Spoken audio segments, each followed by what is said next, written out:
Welcome to my Unity programming channel. This video will be covering Unity editor layout and basic editor windows overview. So let's get straight to it. So this is how my Unity editor looks like after creating project of what would become Swarm Balls. What is happening here? Let's take it step by step. First of all, it's my custom editor layout. Default one in this case doesn't fly with me. At top right we have button for various pre-made layouts and whatever we make ourselves. Let's go fast through them. 2x3 vertical layout, both game and scene view at the same time, no console, hierarchy, inspector or project closely together. Use case to see both scene and game at the same time. For split. For scene views, 3 in orthographic view and 1 in perspective view. Think of orthographic like the technical view where distance from camera or viewpoint doesn't matter, and perspective like what we see in reality. Further things get smaller and smaller. No console window, hierarchy, inspector and project close together. Use case when you want to see things from different perspectives at the same time.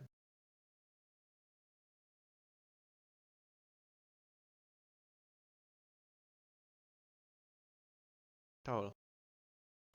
Vertical view, scene and game view in the same place, occupying majority of screen space, no console, hierarchy, inspector and project closely together.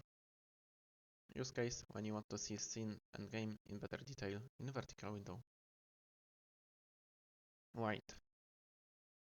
Spread out view, scene and game view in the same place, again occupying majority of screen space but in wide area, no console, hierarchy, inspector and project spread out.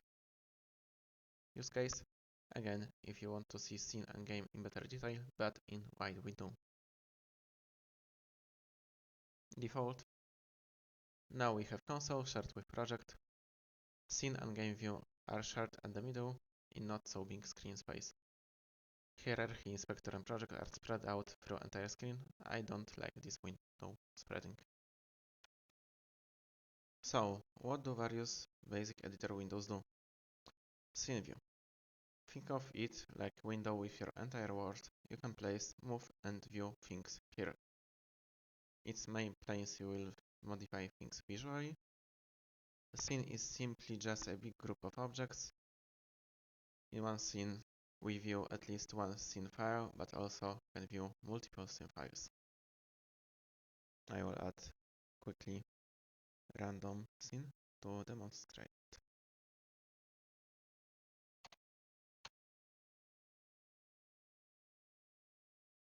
And let's add object here.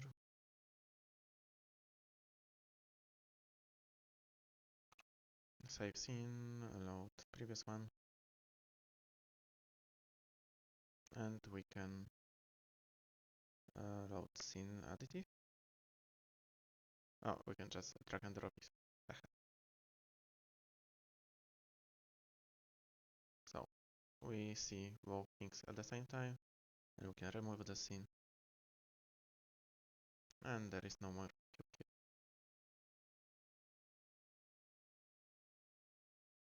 We can select object by left mouse button and move it with displayed arrows, for example, in scene view. I have incremental movement, I will cover it in another video. Once we don't see the object, F2 focus on selected object, Alt and left mouse button to rotate around current middle camera point. Middle mouse button to pan around into the axis. Mouse scroll to zoom in and out. Right mouse button to rotate.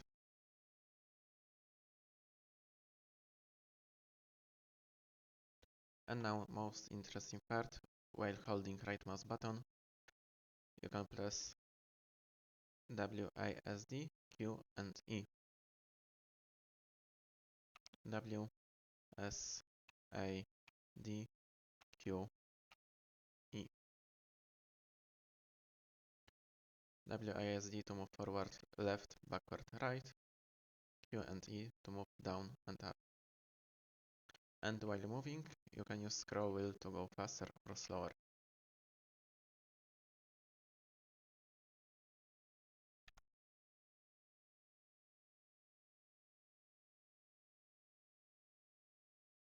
You can control minimal and maximum speed of movement in top right of scene menu, right here.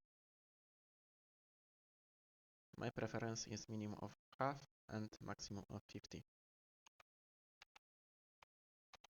So that's how movement looks with it.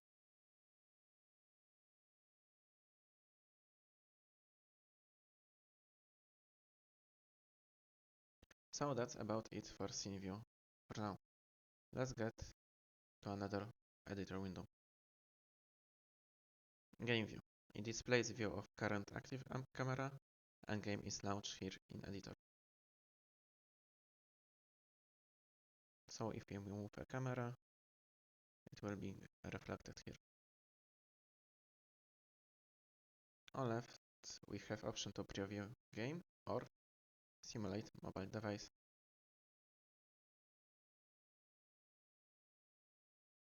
If you have device simulator package installed.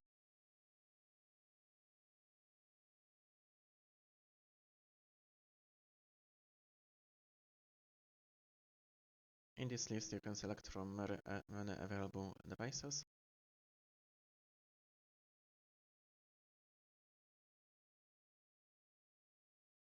My game wasn't built for mobiles and it's basics video, so that's it for simulator in this video. Just know it exists. On next menu, we can change resolution of game view. I usually keep it at full HD.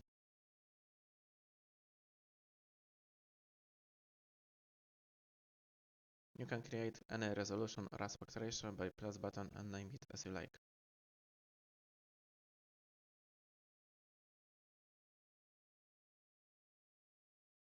Sky lets you zoom in and out.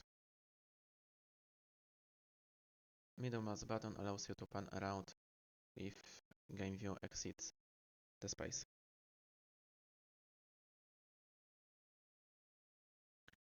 And last basic important button is stats. Fast general preview of what is happening in game, mainly for optimization purposes. Console window. Errors and warnings and our custom logs written in code are displayed here. They are also saved to text file. You can filter to only see errors, warnings or regular logs.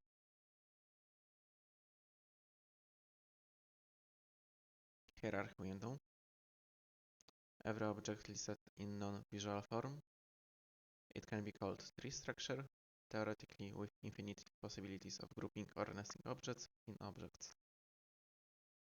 You can press F button here as well to focus on an object.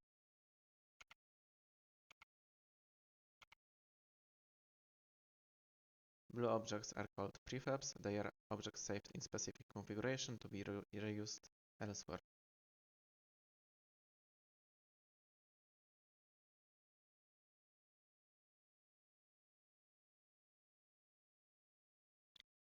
White objects are objects only available in specific scene. You add objects to scene by clicking plus button or dragging them from project window.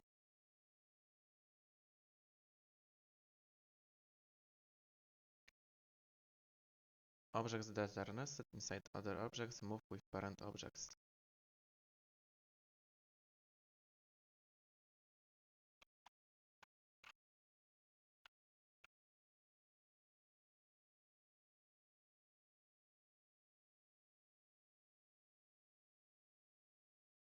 Every object has at least transform component, which dictates position, rotation, and scale of an object.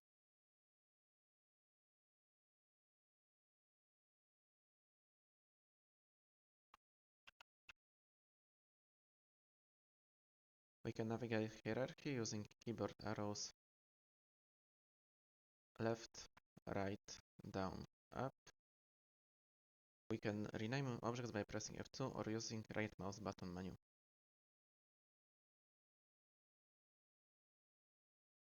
We can have multiple scenes in hierarchy, load, unload, and remove them.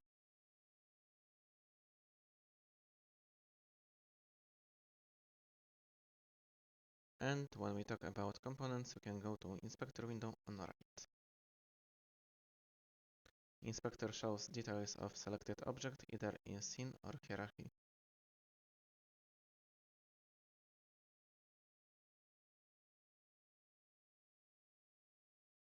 As mentioned before, every object has at least transfer component. At the bottom of list of components, we have Add Component button.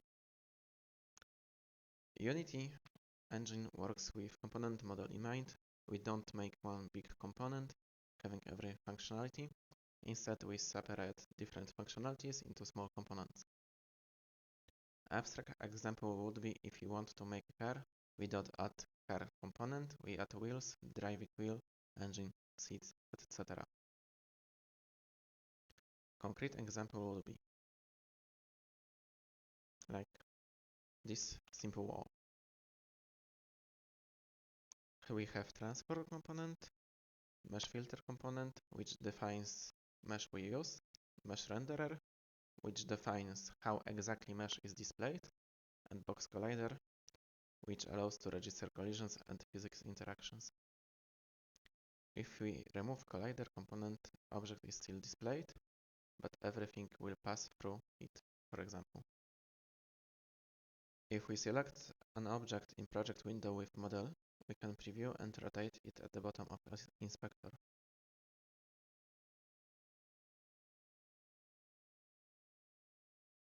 I want to stay basic in this video, so let's move on. Last basic editor window is project window. It reflects what is in the project as well as an actual folder structure in Windows Explorer.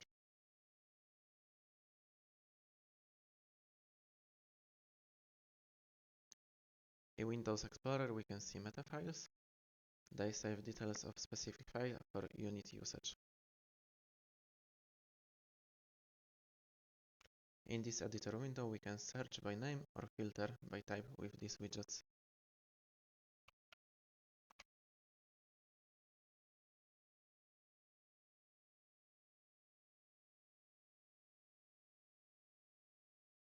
We can also search by type in search bar, for example, type in T:prefab, which shows all prefabs.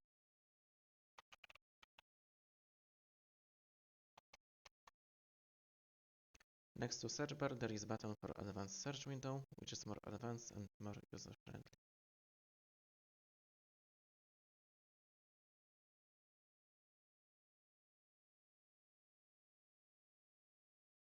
We can navigate project window using keyboard arrows. Left, right, down, up. Project window has two modes. In this mode, which is called two column, we can use Ctrl plus scroll wheel to make files or assets bigger or smaller or list only.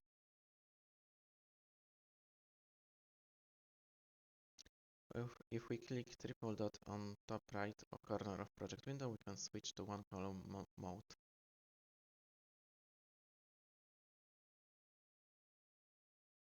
It has only one column and only list view. I prefer this mode since it takes less space, but for example it lacks favorite folder.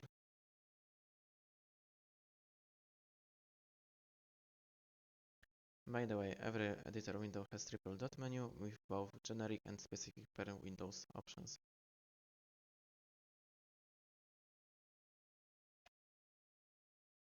Other layout information. Triple dot menu allows for adding multiple of same windows.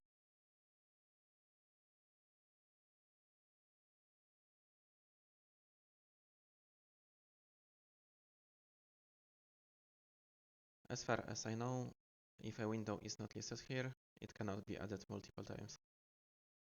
For example, it is useful for seeing multiple angles in scene or two different objects inspector properties at the same time.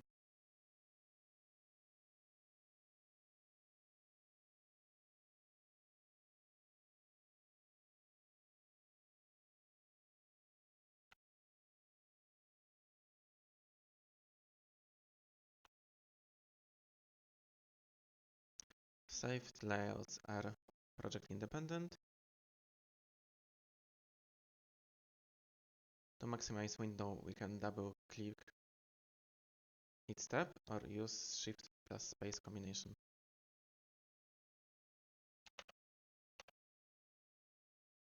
To close window, we can triple dot menu and click close button or middle mouse button a tab.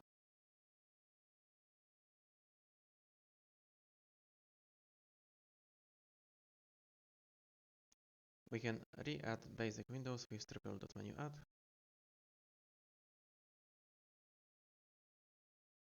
Then we can drag it and actually have a great degree of freedom in way we shape our editor layout.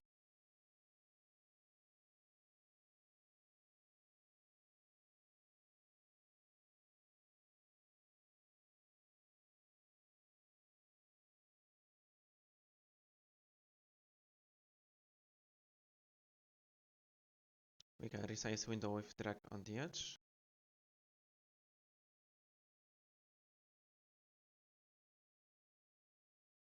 We can drag a window to the middle of any window to make it a floating one, staying on top of others.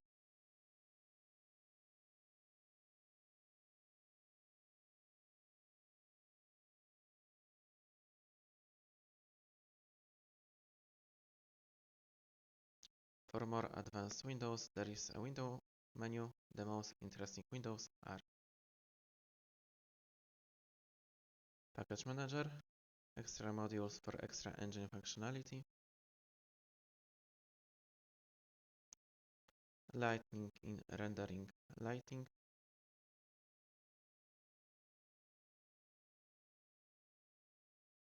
animator in animation,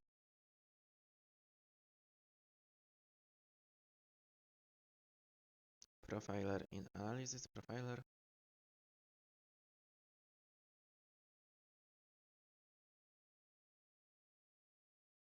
navigation in AI navigation,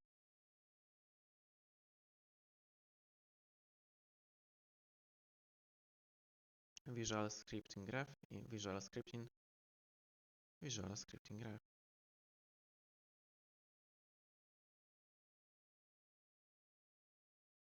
It allows way to program game without using C# programming language.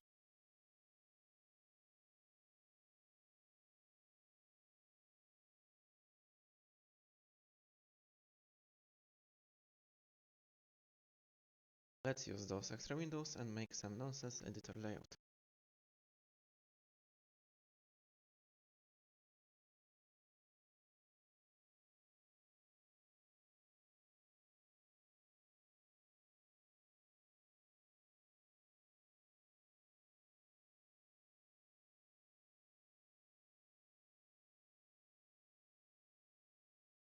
And if we are done, we can save it and let's say random layout.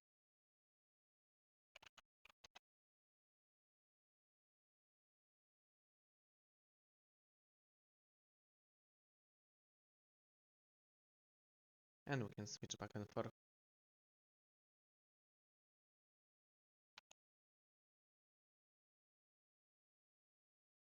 Preferences and project settings. There are two more important windows, preferences and project settings. Preferences are project independent settings and project settings are project specific. Preferences you can open by clicking edit preferences.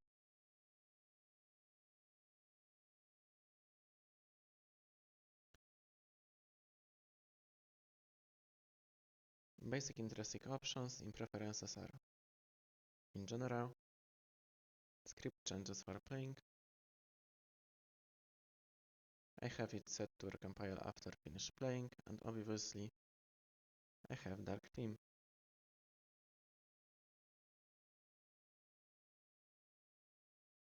Rest is default as far as I know. In analysis, we can increase number of profiling frames. Profiling is a simple term detection of issues in game optimization. Other stuff. It's very interesting. You can change quite a lot, but most importantly, play mode tint. It allows to easily know if you are currently testing gameplay or changing things in a project. Since there is no separate layout for play mode.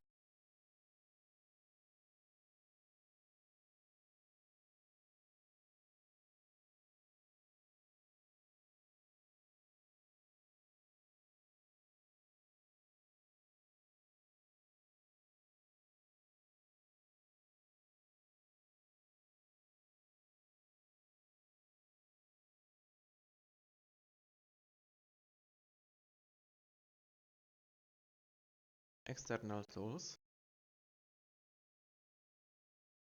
We set our code editor here. I have Visual Studio Code. If your C# project gets messed up, you can regenerate it with this button.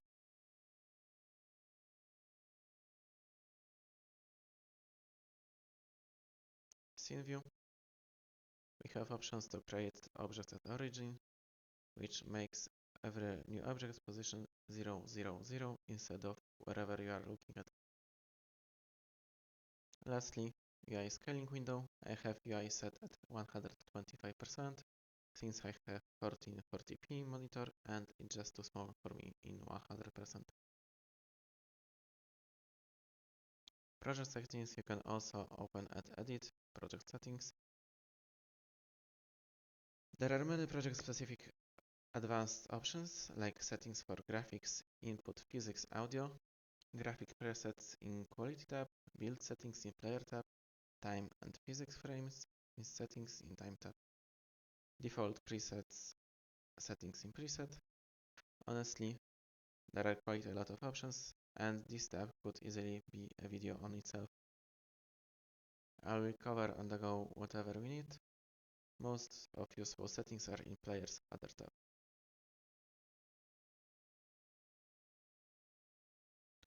As a bonus, there is also Shortcuts tab at Edit Shortcuts, where you can search for shortcuts in search bar.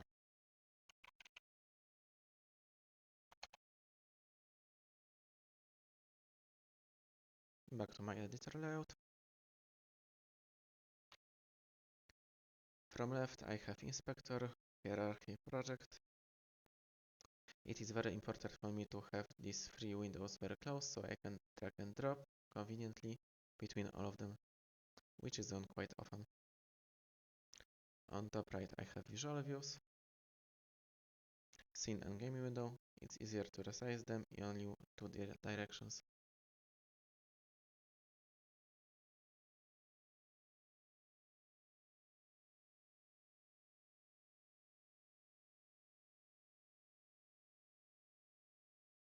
Also I place bigger windows like packages when I need them.